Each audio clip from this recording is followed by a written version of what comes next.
Hi everyone, and welcome back to my channel. So what I want to do in today's video is walk you through my new moon ritual. I made a video a couple of weeks ago where I spoke all about spirituality and how I use spirituality for success. And one of the things that I told you guys that I did was use the moon to do rituals to manifest and to let go of things, particularly the new moon and the full moon. So that's what I want to do in today's video. I also want to talk a little bit about crystals. So if you liked the video, I would very much appreciate it if you gave it a big thumbs up. And of course, if you are new around here, then consider just hanging around, staying around by subscribing. So the first thing that I would do when I am setting up for a new moon ritual is get all of the things that I'm gonna need for the actual ritual and put them on the ground. This is my meditation room, my guitar practicing room. It's the room that I get ready in. And I do have all of my kind of spiritual tools here, but I do like to set them up on the ground and sit down so I can meditate, journal, and just really get into the vibe without having to get up and grab things as I go.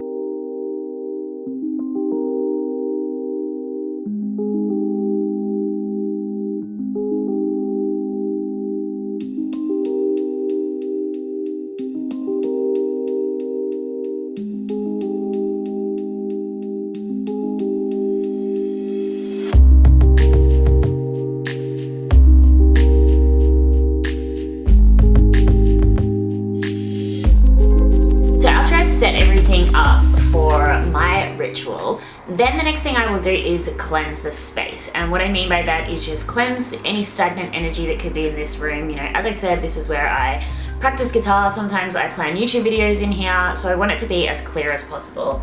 And what I do to cleanse the space is actually just use some sage. I'm no expert on why sage is cleansing. I know it's just the frequency of this particular herb that helps to clear the energy, but again, that's probably the depth of what I know.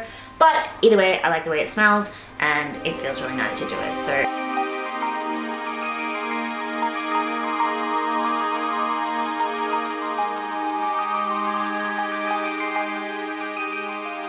So as you would have seen when I was setting up, some of the things that I have down here are crystals as well. I love using crystals for meditation. I love just having them around my house.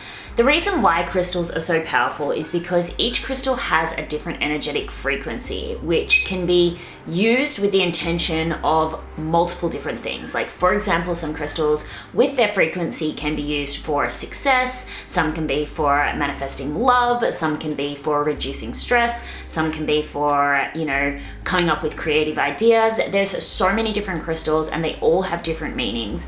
Definitely, if you are interested in crystals, my best suggestion for you would be to go into a crystal store and speak to the person there about which crystal is best for you. But what will happen is you'll generally get to the point where you find that when you're shopping for crystals, they tend to call out to you.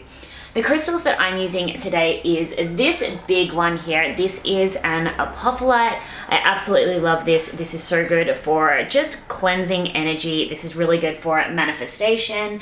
That's the biggest crystal that I've ever bought in my life. I absolutely love it. And ever since bringing it home, my manifestations have been crazy, like literally crazy. So I always bring this one in to a ritual where I'm talking about intentions and manifestation.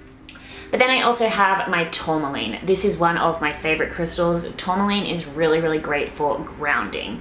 The reason why I'm using this in my new moon ritual is because whilst I can get really in my head and really excited because I'm a Gemini and I can tend to be like, I want this, I want this, I want this, I want this, I want this. I'm using this crystal to help me ground my energy and just really focus on the things that I really absolutely want to manifest for the next month.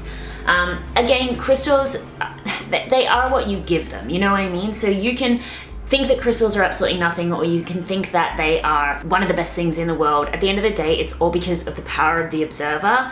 It's the power of your mind that is giving the crystal the benefit, is giving the crystal its power. So it's just one of those things that you can choose to believe in or you can choose to not. It's absolutely fine, but I think they are super energetic and I think they're really, really great to use for kind of manifestation. The other things that I've got out are my tarot cards, my journal, my tarot book, and my manifestation bowl. I've got a a whole bunch of intentions in here that I've already written up at previous rituals with a whole bunch of other crystals and then some money from all over the world as well.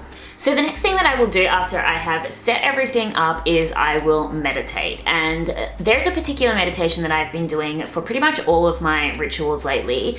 And I'm gonna butcher this, I'm just gonna let you know, but it's called Curtain Kriya, I think. It's a really good meditation. Gabby Bernstein talks about this a lot. It was actually one of my friends, Maggie, who introduced this to me, where it just says 4 words for, I don't even know what they are. I'm gonna play it a little bit for you. I don't know how much I can get away with playing in the actual meditation, but it's just these 4 words that get repeated over and over and over and over again, kind of sung. I think it's so cleansing. I think it's so relaxing, and it really, really helps me to kind of swipe everything else out of my mind at that particular point in time and to just get really centered and focused with my intuition. Sadanama, Sadanama, Sadanama.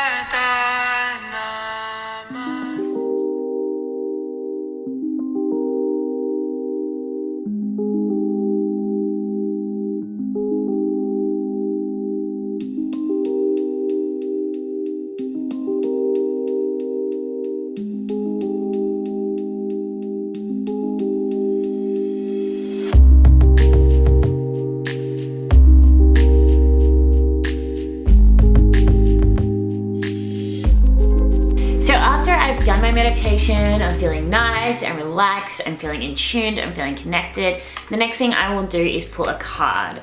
The card deck that I always go for is my tarot deck, which is the Fountain Tarot. I've got lots of other card decks, like angel card decks, other tarot decks, I've got the animal spirit deck, but I am always drawn to this because I think it does give me the best insight. When I go and draw a tarot card, what I like to do is get super intuitive about allowing my intuition to tell me when to stop shuffling. And I know that's gonna sound so woo, well, I mean, all of this is pretty woo, but I know that's gonna sound like so out there for a lot of you, but what I do is I just try to get really, really quiet. The intention that I've got is, what do I need to be focusing on for the next month, from this new moon to the next? And then I truly try to get really, really quiet and listen. And what I tend to hear or feel is like a nudge telling me to stop, like, what I actually hear is like, stop, stop, stop, stop, stop. And it's like, basically, I take that as my intuition as like, that's the card you need to be receiving today. So again, I know that sounds super woo, but I love it. Honestly, the readings that I get from this tarot deck are just insane.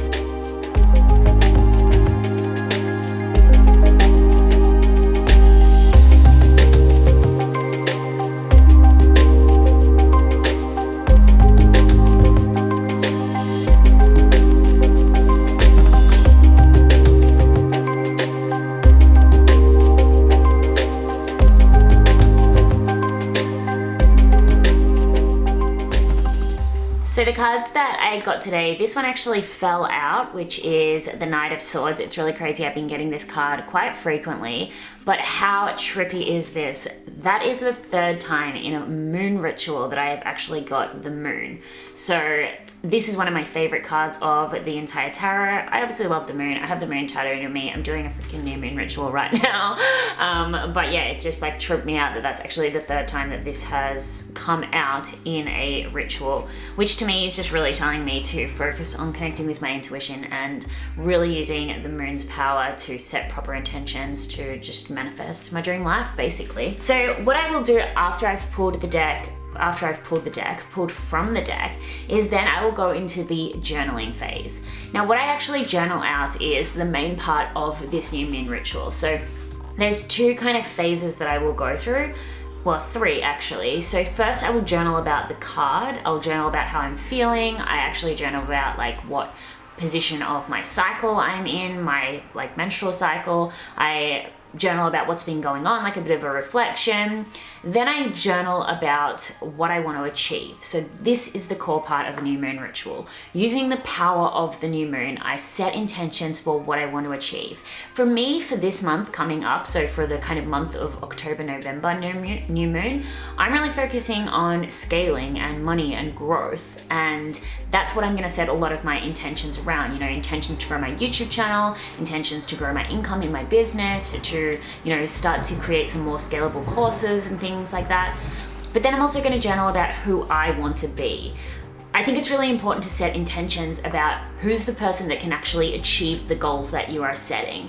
If you don't know who that person is, it's going to be impossible for you to achieve those goals. You know, it's who we are that we become. So I journal, as I said, about reflecting, how I'm feeling about the card. Then I go down and I write all of my intentions out based on the focus I want to have for the month.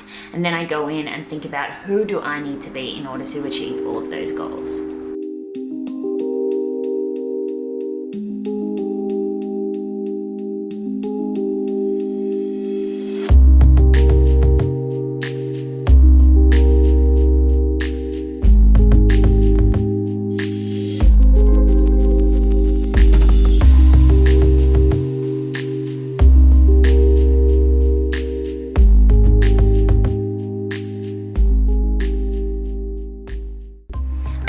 Thing I'll do after I have journaled, I've written down all of my intentions, is I'll do sort of another meditation, but more of a visualization, where I'm actually like harnessing the power of the moon to put forth all of these intentions. So I visualize, again, who I'm gonna be, all these things I want to achieve for the next month, and I kind of visualize myself sending them out into the universe and visualize them happening. I know that sounds really confusing, but basically it's like I'm sending it out and then I visualize it coming back to me to manifest in my reality.